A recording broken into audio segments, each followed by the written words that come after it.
Hello everybody, this is Pate. Today is a very special day. Today, December the 12th, 1923, Robert William Barker, aka Bob Barker, came into the world. Bob is 97 years old today.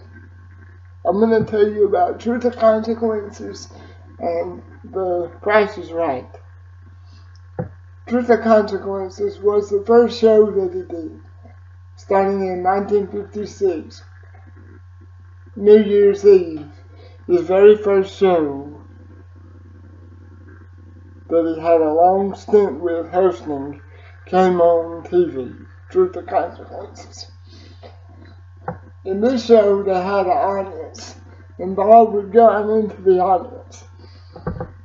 He would come up to this person and ask them their name and all this stuff, and he would pull a question out of his pocket. They would try to get the question correct, but the questions were made up on purpose,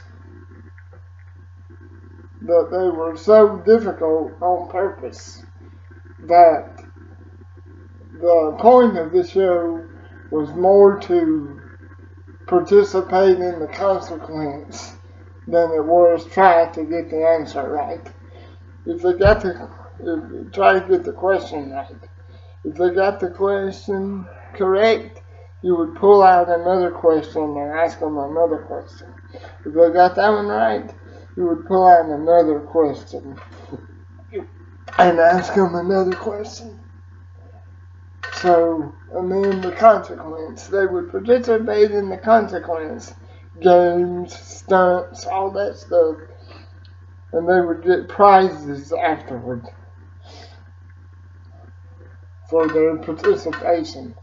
Sometimes his wife, Dorothy Jo, would be on the show dressed up as characters and helping them out on Truth or Consequences. He did this until 1975. It had been on the air since 1940. Ralph Edwards had done it for 16 years before Bob took over. So it went from, I'm pretty sure, 1940 to 1975. And then in 1972 came The Price is Right.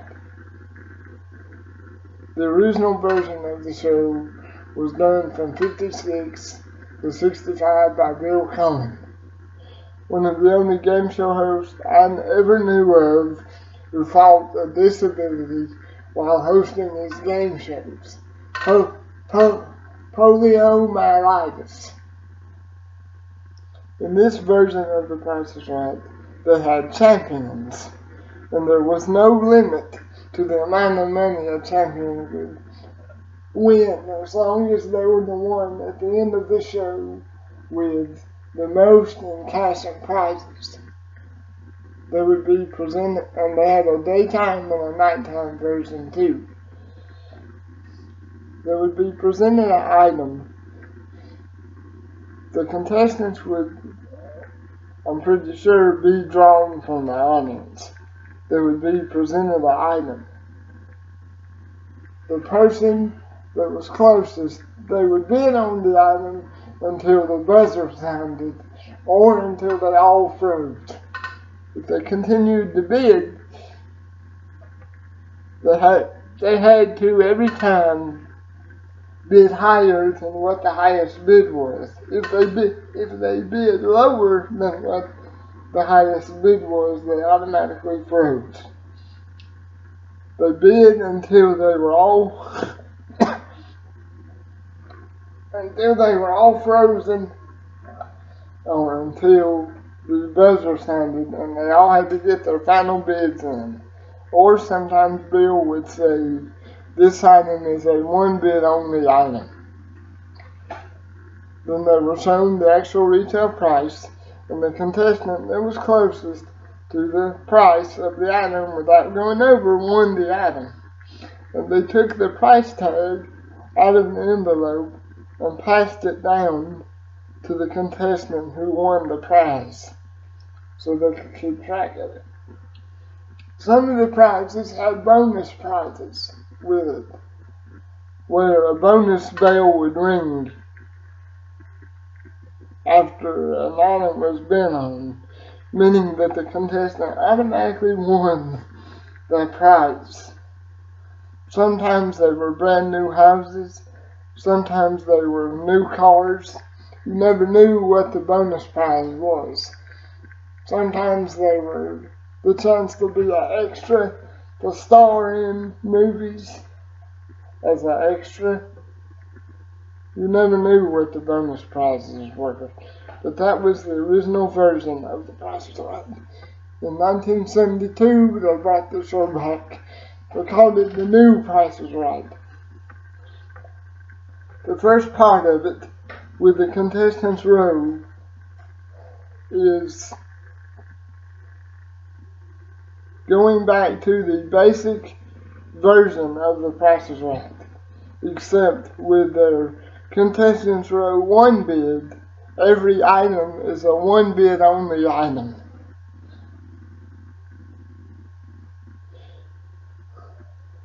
Then, as you know, as Bob and Drew have told us, they go up on stage to play a pricing game, participate in the showcases, participate in the showcases and do all that, the showcase showdown and do all that. For the first about 2.5 years, the show was only 30 minutes long. They did 3 contestants' row items, 3 pricing games, and then the top 2 people that did the most in their winnings between the 3 of them who got up on stage automatically qualified for the showcase. On November 3rd, 1975, when they went to an hour, they added the showcase showdown wheel, where the 3 contestants spun the wheel to see which of the 3 of them would be in the showcase, with the 2 losers getting to still keep their prizes and the experience of being on The Price is Right. But I want to go back to 1972 when I tell you a story. On YouTube, they have the very first episode of The Price is Right. And they have this little thing that they show on camera before the show where they're getting ready for the take, where Johnny Olsen says, "This is the new Price is Right, show number such and such, 0001, and it's take 1. Before he says all that, you hear one of the guys say that they're feeling kind of nervous about how the show is going to go. Then you hear Johnny Olsen on the microphone saying, "Don't be nervous, guys."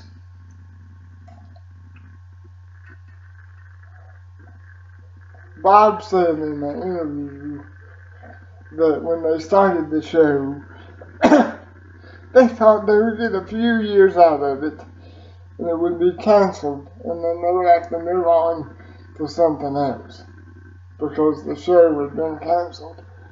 He never knew when he started in 1972 that he would be doing it 35 years later in 2007. When Drew Carey took over, some people chose to stick with him, and some people chose to remember The Price is Right from when Bob was with him.